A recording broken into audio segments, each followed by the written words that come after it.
ಚಿತ್ರರಂಗಕ್ಕೆ ಬಂದಿರುವಂಥ ಅತಿ ದೊಡ್ಡ ಆಘಾತ ಅಂತಲೂ ಕೂಡ ಇದನ್ನೇ ಹೇಳ್ಬೋದು ಸ್ನೇಹಿತರೆ. ಹೌದು, ಚಿತ್ರರಂಗದಲ್ಲಿ ಬಂದಿರುವಂಥ ಅತಿ ದೊಡ್ಡ ಆಘಾತಕಾರಿ. ಯಾಕೆಂದರೆ ರಾಮ್‌ಕುಮಾರ್ ಅವರು ಇಂದು ನೆನಪಾಗಿ ಮಾತು ಉಳಿದಿರುವಂಥದ್ದು. ನಿಜಕ್ಕೂ ಏನಾಗಿದೆ ನೋಡೋಣ ಬನ್ನಿ. ರಾಮ್‌ಕುಮಾರ್ ಅವರು ಸುಮಾರು 250 ಸಿನಿಮಾಗಳಲ್ಲಿ ಅಭಿನಯಿಸಿದರು ಹಾಗೂ ಪೀಕ್‌ನಲ್ಲಿದ್ದಂಥ ಸಂದರ್ಭದಲ್ಲಿ ಚಿತ್ರರಂಗವನ್ನು ಬಿಟ್ಟುಬಿಟ್ರು. 2000 ಇಸ್ವಿಯಿಂದ ಸಂಪೂರ್ಣವಾಗಿ ಚಿತ್ರರಂಗವನ್ನು ಬಿಟ್ಟರು. ಡಾಕ್ಟರ್ ರಾಜ್‌ಕುಮಾರ್ ಅವರ ಪ್ರೀತಿ ಅಳಿಯ ಅಂತಲೂ ಕೂಡ ಇವ್ರನ್ನ ಹೇಳ್ಬೋದು. ಇನ್ನು ಈಗ ಪುನೀತ್ ರಾಜ್‌ಕುಮಾರ್ ಅವ್ರಿಗೂ ಸಹ ಭಾವ ಕೂಡ ಆಗಿದ್ದಾರೆ ಅಂತ ಕೂಡ ಇವ್ರನ್ನ ಹೇಳ್ಬೋದು. ಇನ್ನು ಅದ್ಭುತವಾದಂಥ ನೋಡೋಕೆ ಹ್ಯಾಂಡ್ಸಮ್ ಆಗಿದ್ದಂಥ ಈ ನಟ ಹೀಗಾಗಿ ಯಾಕೆ ಕಡಿಮೆ ಆದಂಥ ಎಷ್ಟು ತನಿಖೆ ಅದಕ್ಕೆ ಉತ್ತರ ಕೂಡ ಸಿಕ್ಕೇ ಇಲ್ಲ ಅಂತ ಕೂಡ ಹೇಳ್ಬೋದು ಸ್ನೇಹಿತರೆ. ಇದೇ ಕಾರಣಕ್ಕಾಗಿ ನಟ ರಾಮ್‌ಕುಮಾರ್ ಚಿತ್ರರಂಗ ಸಂಪೂರ್ಣವಾಗಿ ದೂರನೇ ಉಳ್ಕೊಂಡ್ಬಿಟ್ಟಿದ್ದಾರೆ ಅಂತ ಕೂಡ ಹೇಳ್ಬೋದು. ಚಿತ್ರರಂಗದಲ್ಲಿ ದೊಡ್ಡ ಮಟ್ಟಿಗೆ ಹೆಸರು ಕೂಡ ಮಾಡಬೇಕು ಅಂತ ಅಂದ್ಕೊಂಡವರು ನಂತರ ದಿನಗಳಲ್ಲಿ ಯಾಕಾಗಿ ಕಡಿಮೆ ಆದಂಥ ಇವತ್ತಿಗೂ ಸಹ ಒಂದೇ ಒಂದು ಚಾನಲ್ನಲ್ಲೂ ಕೂಡ ಇಂಟರ್ವ್ಯೂ ಸಹ ಕೊಟ್ಟಿಲ್ಲ, ಯಾವುದೇ ಕಾರ್ಯಕ್ರಮದಲ್ಲೂ ಕೂಡ ಇವರು ಕಾಣಿಸ್ಕೊಂಡಿಲ್ಲ ಅಂತಲೇ ಹೇಳ್ಬೋದು ಸ್ನೇಹಿತರೆ.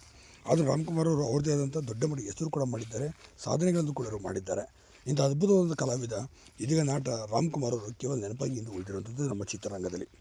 ಹೇಗೆ ನಟ ರಾಮ್‌ಕುಮಾರ್ ಅವರು ದೊಡ್ಡ ಮಟ್ಟಿಗೆ ಹೆಸರು ಮಾಡುವಂಥ ವ್ಯಕ್ತಿ. ಮತ್ತು ಸರ್ ಈಗ ಪ್ರೊಡಕ್ಷನ್ ಹೌಸನ್ನು ಹೊಂದಿಕೊಂಡು ಸಾಕಷ್ಟು ಜನಕ್ಕೆ ಕೆಲಸ ಕಾರ್ಯಗಳನ್ನು ಕೊಟ್ಟು ನೋಡ್ಕೊಳ್ತಿದ್ದಾರೆ ಅಂತ ಹೇಳ್ಬೋದು. ಹೀಗಾಗಿ ನಟ ರಾಮ್‌ಕುಮಾರ್ ಅವರು ಇದು ನೆನಪಾಗಿ ಮಾತ್ರ ಉಳಿದಿದ್ದಾರೆ. ಹಾಗೆ ನೀವೇನಂತೀರ? ದಯವಿಟ್ಟು ಕಮೆಂಟ್